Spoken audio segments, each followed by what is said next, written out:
La suspension du service de la dette congolaise d'environ 180 milliards de francs CFA par le Club de Paris est une bouffée d'oxygène importante pour l'État congolais qui doit faire face aux urgences actuelles telles que la gestion de la crise sanitaire du coronavirus ou celle de la dette. Grâce à cette initiative requise par le Congo, le remboursement de près de 200 milliards de francs CFA aux grands créanciers a été reporté à un exercice ultérieur. Le G20 a demandé donc au pays du Club de Paris de préparer en fait des mesures spécifiques pour accompagner les pays en développement dans les difficultés liées à la pandémie, notamment en permettant une suspension des échéances prévues entre le 1er mai et le 31 décembre. À ce jour, on a déjà à peu près 180.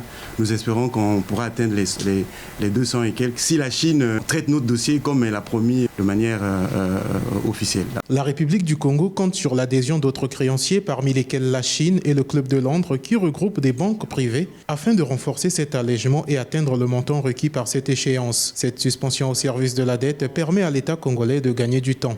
Déjà avoir la suspension, c'est vraiment important parce que ça nous permet de libérer des ressources pour faire face aux dépenses urgentes de la pandémie. Je vous ai cité sur le plan sanitaire, le plan social et le plan économique.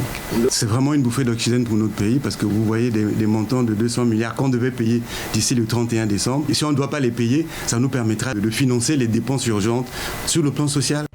C'est à la suite de sa réunion semestrielle que le G20 a agréé, dans le cadre de l'initiative du Club de Paris, la demande du Congo, celle d'accorder des possibilités de report d'échéance. La République du Congo fait partie des 12 premiers pays retenus sur les 30 qui ont présenté leur requête.